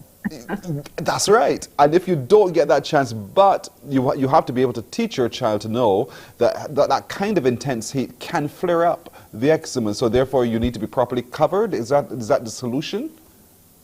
Yes, so you can have light-colored, light clothing. And again, if you moisturize regularly, even those who are more prone to flare up in the heat will be less likely to do so if you use your maintenance regime of frequent, intense moisturizing. So I wouldn't say that you need to keep your children indoors, but certainly if you have your skincare regime, you get those kids, the moisture that they need on a regular basis, bathe them with moisturizing soaps and lotions, then that can really help to prevent the flares in the first place. So stay cool. Use the correct moisturizers. When you do have flare-ups, you may need steroids and other type of medications for short periods of time. Don't worry about it. It'll be okay. And very occasionally, you will need more intense medications. But most children will settle with exactly what we've described so far. Will they grow out of it? That's an excellent question. If your child has not outgrown eczema by the time they're 5 years old, they're far less likely to outgrow it, and there certainly are quite a number of adult sufferers. It's most intense usually during the first year of life, tends to get better after the first year of life, but usually you're looking for them to outgrow it by age 5. If not, you're likely to have flares into adulthood, although not as severe as when you would have been a child. In other words, you expect it after 5 for the rest of your life.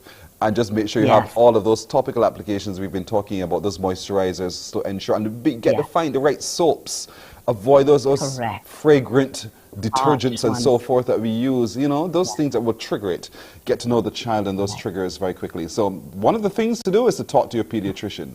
Really have that relationship with your pediatrician or your doctor so that you can begin to work out the best regime that responds to your particular case indeed. Dr. Burchard, as always, so interesting. I'm now fascinated. I think I'm now a medical student. I'm looking for my first degree in medicine. I'll give you a first quiz. Thanks to you indeed. Thank you so much for joining us today, and I look forward to next week, Tuesday, if it be God's will. Thank you so much. Thank you. Have a great day. You too indeed. Dr. Gillian Burchard, our pediatrician today. So now those of you who have little ones with eczema, I hope you're a little bit wiser today, and perhaps you need to really critically look at what you are doing to resolve it with your child or yourself. We'll take a break right here. We'll be coming back in just a moment.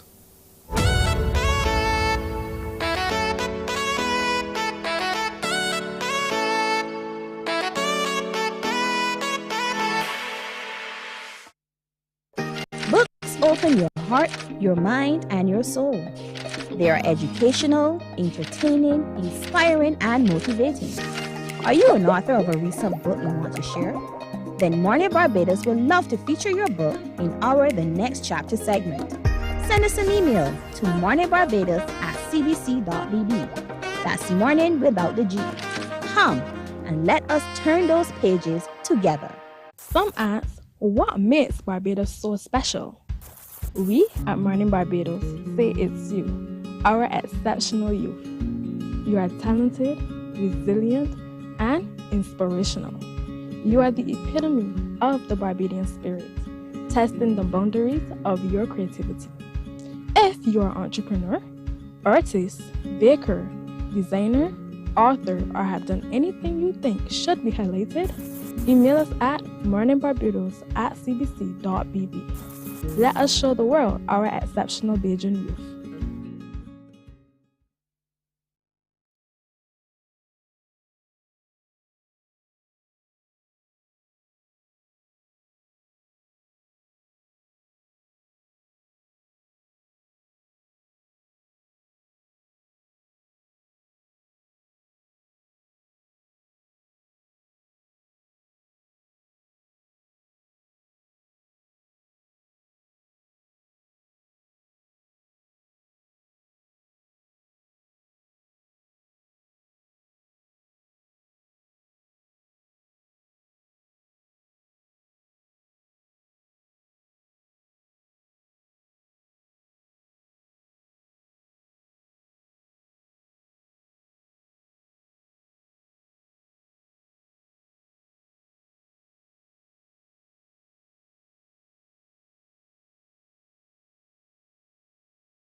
Morning, morning. Good morning. Good morning to you. It's now 28 minutes after 7 o'clock, time for us to reward, we hope, if you answer your phone, 2 of you who've entered the back to school competition run by Woolworth and Nature's Discount. If you've shopped at Woolworth and Nature's Discount, you've filled in your entry form, you've dropped them into respective boxes, your name might have been pulled. And when your name is pulled, they send the information to us and we call you to let you know what you have won. We've had so many winners over the weeks, and we'd love to let 2 more of you this morning know that you too are a winner. So the phone rings. Who answers? I'll tell you in a minute. So I hope that you can answer your phone so that we can let you know what you have won. You are a winner this morning, so answer the phone. And when we call you today, I hope that you're happy with what you've won as well. So remember, shop at... Hello? Good morning. Hi, good morning. How are you doing today? It may be the Mekisha. One minute, please. Thank you very much, sir. What a name, Mekisha. Good morning. Hello, Mekisha. How are you? I am not terrible. Who am I speaking to? My name is Pearson. Mekisha, what month of the year were you born? May 25th. You were born on May 25th. And Yes. so your parents gave you the name Mekisha. Yes, please. And how did you ask them about it? Yeah, my mom actually told me that that's the reason why she gave me that name. Something told me that was the reason for real. Fair enough. So do you know who you're talking to? I think so. I am What assuming. What do you think? I think I'm speaking to a person from either Good Morning Barbados or one of these shows. TV person now. Shows. Listen, you wake up late this morning. Yeah, I know how long I woke up. I know it, Mekisha, I know it. But look, why is it that you're waking up so early in the morning? Why is it I'm not? Why are you waking up so late? Oh, okay. Well, I was actually on sick leave because I had a little fender bender. Oh, So I was dear. taking some medications and stuff, and yeah, I got it you feels then. Well, me a little out. Yeah, I'm so sorry that you've had your accident, and I'm glad that you're on the mend nonetheless.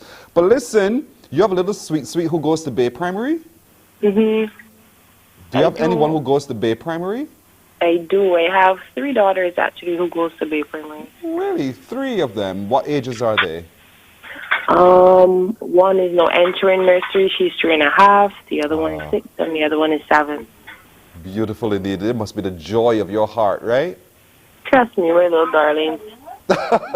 I trust you indeed. Mekisha, yes, you're talking to me, Pearson Bowen. We are on Morning Barbados at the moment.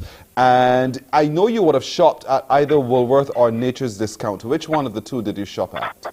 I shop at both actually. Oh, really? I did shop at Nature's Discount and Woolworth. So you love going to Nature's Discount? Yes, I do.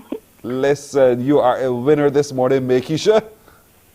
Whoa. Yes, you entered the competition, and so you have won what we call a product bundle, compliments of Nature's Discount. Congratulations to you. Thank you so much. You're welcome, Mekisha Worrell. Congratulations to you as well. You know, someone will be calling you to make arrangements for you to collect your product bundle compliments of Nature's Discount. And from all of us here at Morning Barbados, congratulations to you. Have a good day, okay? Thank you so much, Mr. You're welcome. You're welcome. She's lovely, isn't she? Mekisha Worrell. She's won a product bundle. She has 3 little girls who head to the Bay Primary School. Now, we'll try to get our next winner on the phone. Remember, like Mekisha, she shopped at both Woolworth and Nature's Discount. You may have done so too, or you may choose to shop at either. When you do and you make your spend, get the entry form, complete that entry form and drop it in the box. They will make a draw. You trust me, they have been making draws, and we have been rewarding people with product, school uniforms or stationery. And we'd love to be able to reward you too. Hello. Hello, how are you? Hi, I'm good. Are you? I'm very well, thank you for asking. May I speak to Kaya or Kaya? This is she. This is she? How do we say your first name? Kaya. Hello, Kaya. How old are you, Kaya? I'm 17. What school do you go to, Kaya? Harrison College. Why Harrison College? Why didn't you go pass for CP? Because you're too bright, right? That's how I did my exam. Yes. Fair enough. I know. That's a consequence of the examination and the placement, nonetheless. So, Kaya, do you have any idea who you're speaking with this morning? No idea. That's all right. Life is brief. Life is like that sometimes. But I've called you with some great news, as a matter of fact, Kaya. Okay. My name is Pearson, and you are talking to me on Morning Barbados at the moment. Now, Kaya, have you been... Yes, yeah, it's me. Listen, have you gone with your parents to do some shopping at Woolworth or Nature's Discount recently? Yes, please. Where did you go? Woolworths to do some shopping for my cadet camp. Okay, and have you gotten everything that you're looking for so far? Here and there. Still working on it. Still working on it. Yes, please. All right. Well, you are a winner, Kaya. That's why we're calling you today. You are a winner, Kaya, of stationery from Woolworth. Congratulations to you. Thank you so much. You are very welcome. So this is great news you're going to share with your mother and all of your friends, because today you are a winner. Her name is Kaya Hines of Harrison College, winning herself today a stationery pack. Congratulations, Kaya. Have a good day, okay? Thank you so much, you too. You're welcome. You're welcome indeed. She's going to continue to enjoy her vacation. And you can too. Remember, head out to Woolworth or to Nature's Discount, spend. And when you do, fill in the entry form, drop it in the box, and become a winner. We're going to take a break right here. When we come back, whether or not there's a buying difference between men and women when it comes to shopping around for houses, we'll talk about that with Agent Sharita in just a moment. Want to be a winner? Woolworth and Nature's Discount present Back to School with Solaray and Zand in association with CBC. Every week, 3 lucky winners will be getting vitamins, stationery, or school uniforms, with winners announced on Morning Barbados. There will also be 2 grand prizes of a laptop, 5 uniforms, kids multivitamins, and a backpack. Listen up to Q100.7 FM, 94.7 FM, or 98.1 The One for details on how to enter. Back to School with Solaray and Zand is sponsored by Woolworth, Nature's Discount, Calmart.com, online consultancies, Solaray, Zand, Young Junior, and the stations of CBC. Morning, morning, morning. Good morning. Good morning to you.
"23 minutes now to go to the hour of 8 o'clock as we turn our attention to real estate, of course, with the only Agent Sharita. Good morning to you, Agent Sharita. Good morning, Pearson. I'm going to do what the production crew asked. With the glasses, gone. But that's all right. Good to see you. Another time. Come on, rip them out another time. That's all right. Good to see you. Now, listen, today we want to look at those nuances, those differences in the buying patterns of men and women. I don't understand. Is that truly a case? Where men buy differently from women? Oh, yes. And let me start off by saying, this is the disclaimer. I'm not sexist. I'm not feminist. I'm not discriminatory.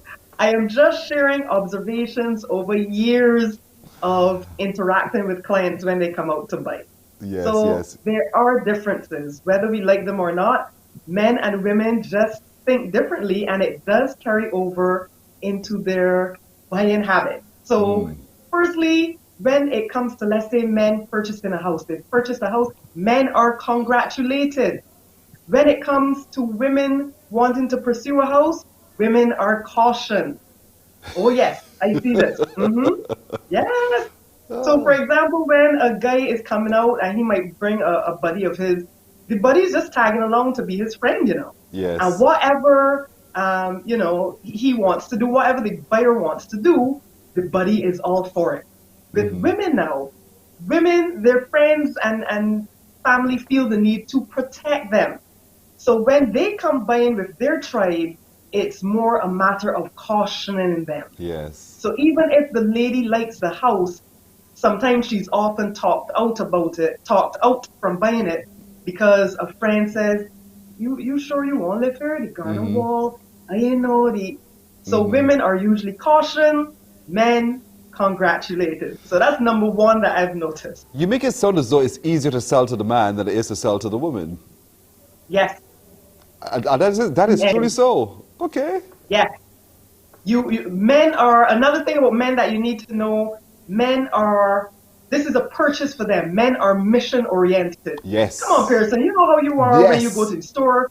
If you're going to buy 3 shirts and 2 ties, you are going to buy 3 shirts and 2 ties. That's right. That's right. Women now, this is a lifestyle. This is for lifestyle. This is a journey. When we go to the store, we might be going to buy 3 dresses and 2 sashes, but we go on an exploration, right, ladies? We go on a journey. So I have found that men tend to come very focused on things like the superstructure, looking for cracks. Let me look for the floor. Let me check out the roof. They're very details and facts oriented. How long was this on the market? What was the price? Why is the owner selling? I find out ladies tend to come thinking of their future. Will I be able to get up the stairs later on? Is this close enough to my children's school? When I have to go on the supermarket runs, the distance and the interior, can it handle my purple curtain? So I tend to see, now ladies, don't throw rocks at me. I am not saying that you're not, comprising the other side of the coin as well. But this is what I tend to see in my practice. Well, you're quite right. I mean, women go more for the lifestyle. Men just go for the practicality. What does it cost, How much do I have to spend to fix it up, if I have to spend anything at all? But she wants to see, whether or not the couch will fit into this corner, whether the stove will look nicer with this backdrop, that kind of thing. You're quite right. Those are some of the subtle differences. But I'm curious then, when a couple comes, do you have that same problem where she thinks one way, he thinks this way, and we have to resolve it in the middle? Yes. So first of all, whenever I am about to show a property and I hear that, okay, my husband is coming or my wife is coming, I make sure both of them have to be there. Men, if you are married and you dare turn up without your wife, you are wasting your time and you have wasted my time. And I say that, especially when they say, okay, well, I could come this afternoon, but my wife ain't gonna get up till Saturday. We will wait till Saturday, sir.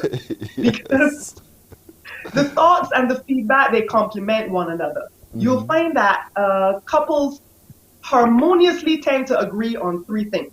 They agree on wanting safety in the neighborhood. So they agree on that. They agree on the set number of bedrooms that they want. And they also agree on the condition of the house that they expect. Right. Other than that, they usually complement one another. So that's the purpose of the couple. So the gentleman will come all fact-oriented, detail-oriented, looking at the superstructure of the house, and the lady comes looking at how to make it a home.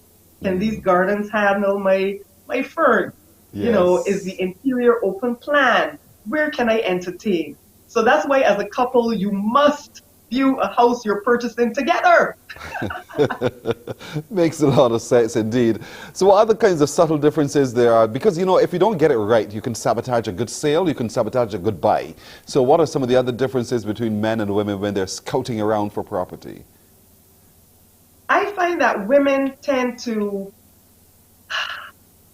when it comes to making the decision now, men jump in. Yes. Women stay on the shore. So men see this as commerce. This is purely a business transaction. So men are the type that if they were on their own, they will buy it. If they don't like it later on, a couple years later, they will sell it. It is business. Women are looking at this as their lifer home. So to make that decision, obviously, they're going to sit down, they're going to have their notepad, they're going to go through on the internet, they're going to weigh the pros and cons. And they tend to stay on the shore a little bit longer, so much so much so that sometimes they often lose out on deals because they strike too late. Yes, yes.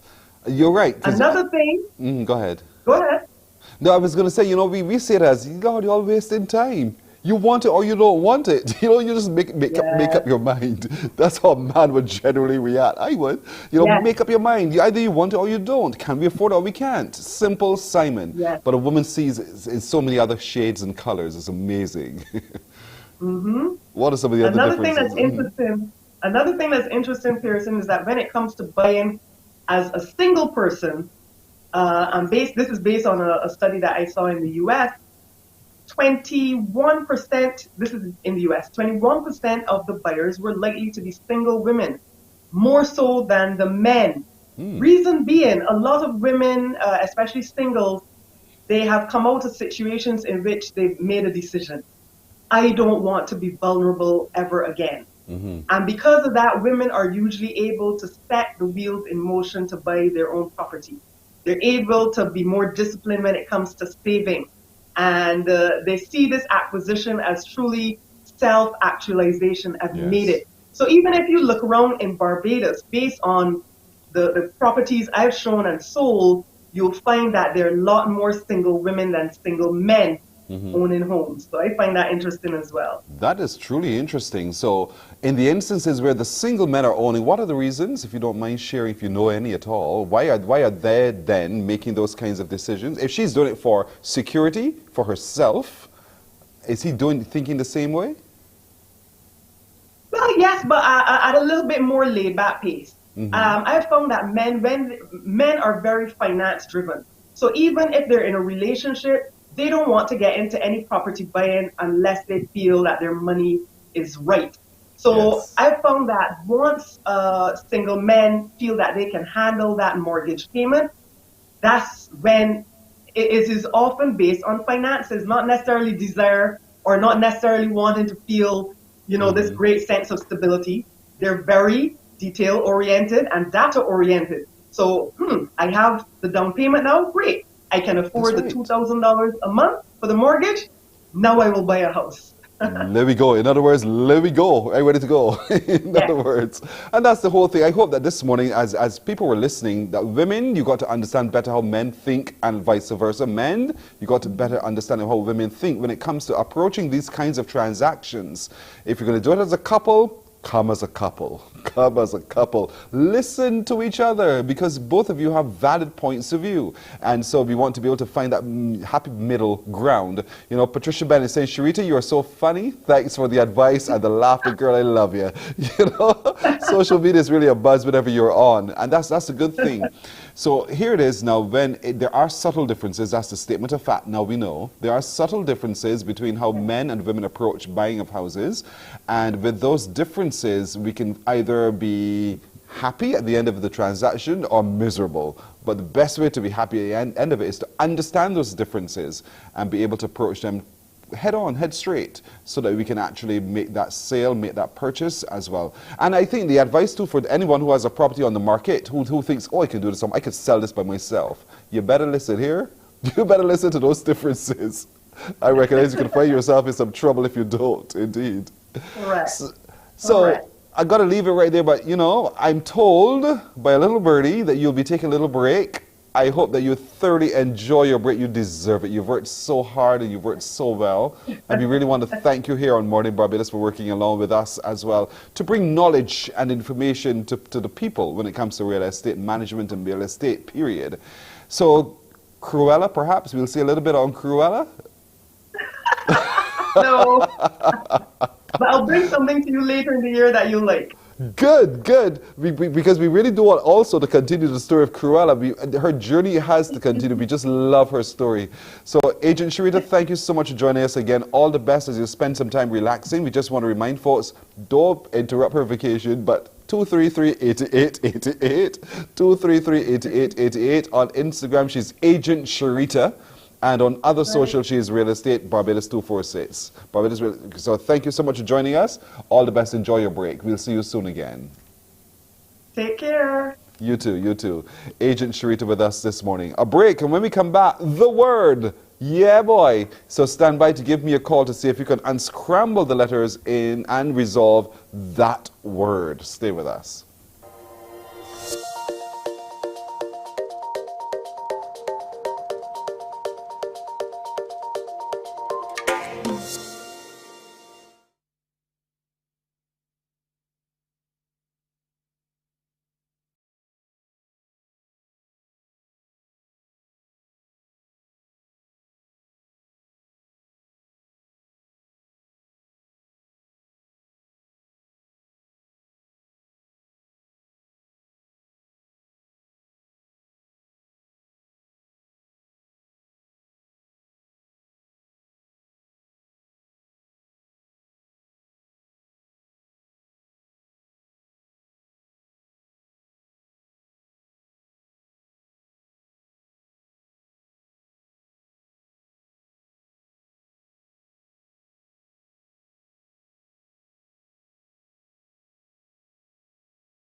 Morning, morning, morning. Good morning.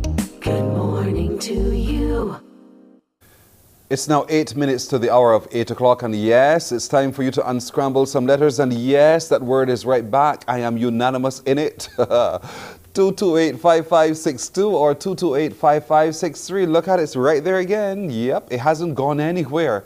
And it hasn't gone anywhere because none of you has so far been able to unscramble these letters correctly. But it's one of those adjectives that we use in our language. 228-5562 or 228-5563.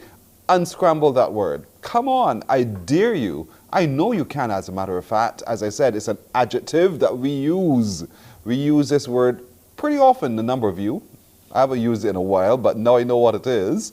I can tell you it's one of those words that other people use, and you do too. So because you do, look at it. Look at it carefully. Spell it for me. 228-5562 or 228-5563. Set those letters in order, in the correct order, and tell me the word you see. So many of you have been calling me in my other space here in the building, saying, we can't wait to resolve that word. Y'all solve it yet? No, we haven't, because you haven't. So because you haven't, I'd like you to do it today.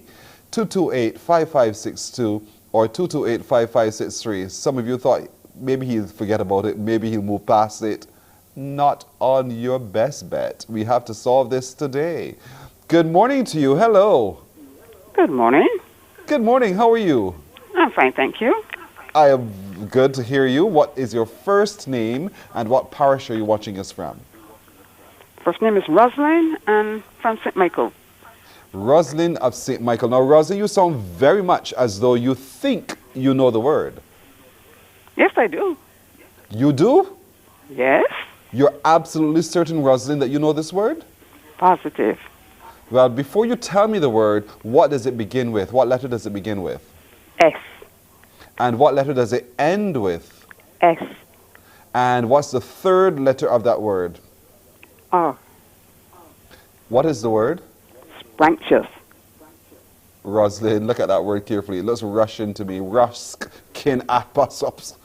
Are you say scrumptious? Yes. Rosalind, use that word in a sentence for me, please. I feel very scrumptious this morning. What? Well, loss. You look it too, girl. Scrumptious it is indeed, Rosalind. Well done.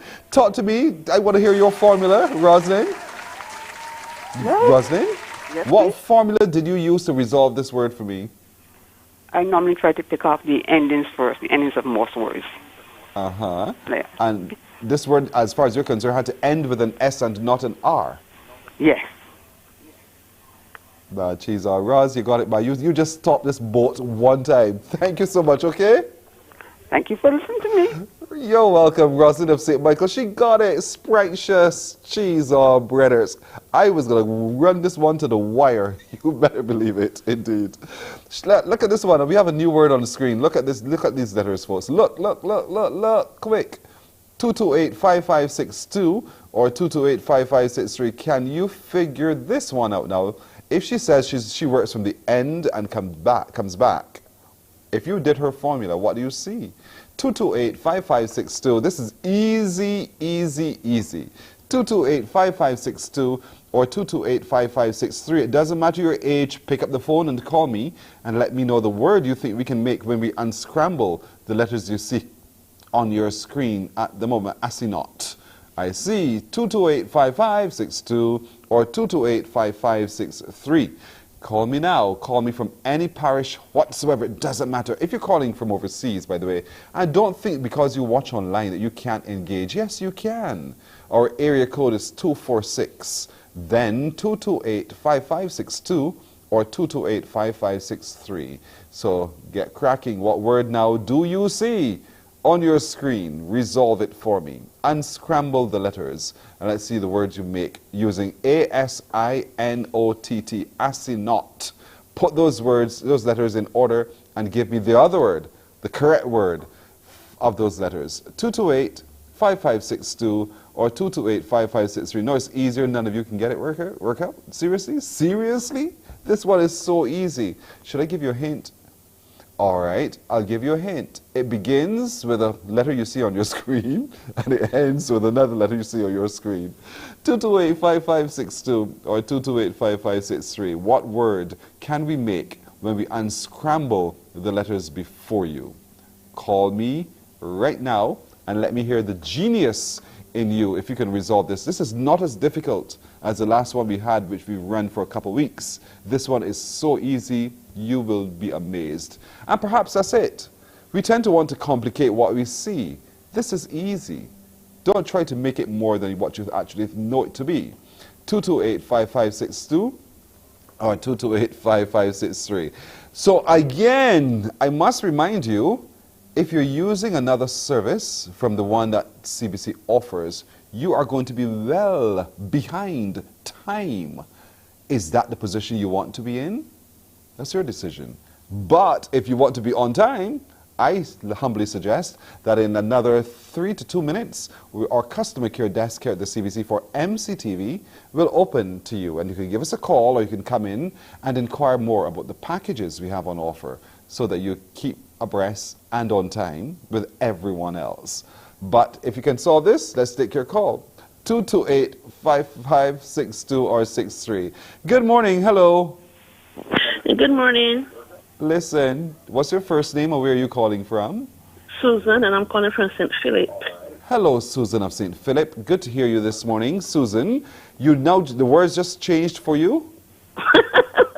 Answer the question, yes or no? Yes. Yes. Susan, you want to hear? You want to hear. All right. Fair enough. So, Susan, what is the word you see before you? I'm seeing the word station. And is there anything else you see before you, Susan? Unscramble this station. Susan, you got the production crew break it down. You're absolutely right. It is indeed station. Thank you so much, Susan. Thank you so much for watching from St. Philip as well and for calling. Thank you. You have a good day. You too, Susan. Thank you. Good again. So that's it for today. That's it for all of the words we're scrambling today. Can we do what at least we spoke about? I'm waiting for direction from you. All right. Well, that's it for today. Thank you so much for sticking around and keeping us company here at Morning Barbados. We want to thank my producer, Alicia Als Grant. My technical director has been Ruel Ford. Our sound with Christopher Blenman. And Master Control, my good friend, Tamisha Green and Pearson Boyne. For all of them, we say to each of you, good morning. We'll see you tomorrow. Wake up, wake up, wake up, wake up. Barbados, get up. Good morning.